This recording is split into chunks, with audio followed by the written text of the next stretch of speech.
ಅಂತ, ಪಾವಗಡ ತಾಲೂಕು ನಾಗನಮಡಿಕೆ ಹೋಬಳಿ ಗ್ಯಾದಿಗುಂಟೆ ಗ್ರಾಮ. ಈ ಗ್ರಾಮದಲ್ಲಿ ನಮಗೆ ಕೋಟಿ ಇನಾಮತಿ ಲ್ಯಾಂಡು ಸರ್ಕಾರ ಕೊಟ್ಟಿದೆ. ಅದರಲ್ಲಿ 42 ಎಕರೆ 33 ಗುಂಟೆ ತರಿ ಖುಷ್ಕಿ, ತರಿ 1 ಎಕರೆ 10 ಗುಂಟೆ ಏನೋ ಬಂದಿದೆ.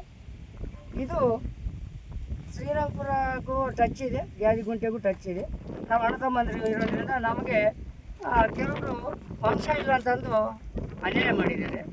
ನಮ್ಮ ರೀಗ್ರಾಂಟ್ನಲ್ಲಿ ನಮ್ಗೆ ಕೈ ಬಿಟ್ಟಿದೆ. 1984ರಲ್ಲಿ ರೀಗ್ರಾಂಟ್ ಆಗಿದೆ, ಅವಾಗ ಕೈ ಬಿಟ್ಟಿದ್ದಾರೆ. ಅಲ್ಲಿ ಈಗಲೂ ನಾವು ಪೊಸಿಷನ್ನಲ್ಲಿ ಅನುಭವಿಸ್ತಾ ಇದ್ದೀವಿ, ಮಾಡ್ಕೊಂಡು ತಿಂತಾ ಇದ್ದೀವಿ. ಈಗ ನಮಗೆ ಸರ್ಕಾರ ವತಿಯಿಂದ ನ್ಯಾಯ ಮಾಡಿಕೊಡ್ಬೇಕಾಗಿ ಈ ಪತ್ರಿಕಾ ಮೂಲಕವಾಗಿ ನಾವು ವಿನಂತಿಸ್ಕೊಳ್ತಾ ಇದ್ದೀವಿ.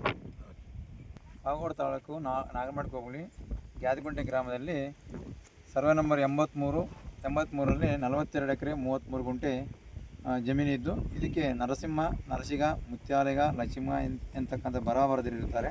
ಇದರಲ್ಲಿ 1ನೇ ಭಾಗ ಮತ್ತು 2ನೇ ಭಾಗದವರಿಗೆ ಯಾವುದೇ ರೀತಿ ತೊಂದರೆ ಇರುವುದಿಲ್ಲ. ಆದರೆ 3ನೇ ಭಾಗದ ಮುತ್ಯಾಲಿಗನಿಗೆ ವಂಶವಿಲ್ಲ ಎಂದು ಹೇಳಿಬಿಟ್ಟು ಅವರನ್ನು ವಂಶದಲ್ಲಿ ಕೈಬಿಟ್ಟು ರೀಗ್ರಾಂಟ್ ಕಳಿಸಿರುತ್ತಾರೆ. ಹಾಗೆ ಅದೇ ರೀತಿಯಲ್ಲಿ ಲಕ್ಷ್ಮ ಭಾಗದಲ್ಲಿ ಪೆದ್ದಮಲ್ಲಪ್ಪ ಮತ್ತು ತಿಪ್ಪಣ್ಣವರು ಕೈಬಿಟ್ಟು ಅವರು ವಂಶವಿಲ್ಲ ಅಂತ ಹೇಳ್ಬಿಟ್ಟು ಅವರ ಒಂದು ಜಮೀನು ಕೂಡ ತೊಂದರೆ ಮಾಡಿರ್ತಾರೆ.